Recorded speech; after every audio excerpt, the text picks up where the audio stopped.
और साथियों, आप सब तो देख ही रहे हैं कि आज कल दुनिया में क्या क्या चल रहा है। यूक्रेन रूस विवाद हो या फिर हाल के समय में मिडिल ईस्ट में चल रहे युद्ध हों, हर तरफ सारी दुनिया में इस समय उथल पुथल मची हुई है। और यह पूरे उथल पुथल हमें यह संदेश दे रहे हैं कि दुनिया की शांति और समृद्धि की चाबी समुद्र मार्गों की सुरक्षा के पास ही है और कहीं नहीं है। समुद्री मार्गों की सुरक्षा के पास ही है।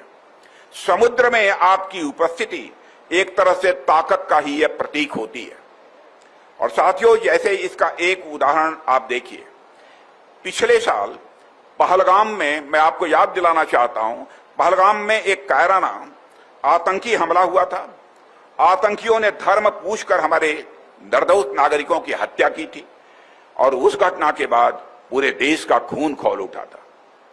उसके बाद हमारी तीनों सेनाओं ने मिलकर ऑपरेशन सिंदूर को अंजाम दिया और हमारी सेनाओं ने सटीक हमले करके पाकिस्तान में स्थित आतंकी ढांचे को पूरी तरह से तबाह कर दिया था।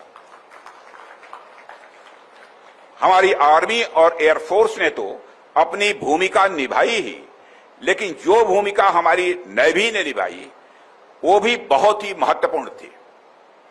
साथियों, हमारी नेवी पूरी ताकत के साथ अरब सागर में उस समय मौजूद थी, पूरी ताकत के साथ, पूरी तैयारी के साथ अरब सागर में उपस्थित थी। और हमारे navy chief admiral Dinesh Tripathi बार बार कहते थे कि सर, मुझे कब अवसर प्राप्त होगा, हमारे नेवी को कब अवसर प्राप्त होगा कि हम एक बार पाकिस्तान को सबक सिखा सकें। साथियों, मेरी भी इच्छा होती थी कि यह अवसर काश नेवी को भी मिल जाता तो नेवी भी क्या होती है पूरा हिंदुस्तान समझ जाता।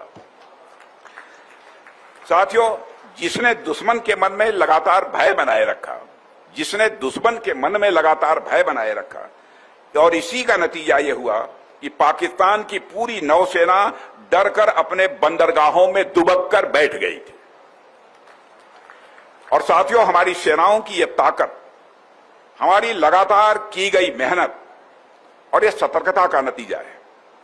2014 में जब हमारे प्रधानमंत्री मोदी जी के नेतृत्व में हमारी सरकार आई, तब से ही हमने इस बात पर विशेष बल दिया और इस पर विशेष ध्यान दिया कि भारत सही मायनों में सबसे ताकतवर तभी कहलाएगा जब हमारी सेनाओं को हथियार के लिए दुनिया के दूसरे देशों पर निर्भर नहीं रहना पड़ेगा। ठिकाना काचरापाड़ा पलिक्लिनिक बा नाइट एंजल नार्सिंग होम, केनाकाटार एकमात्र ठिकाना আগমনী বাসন্তী।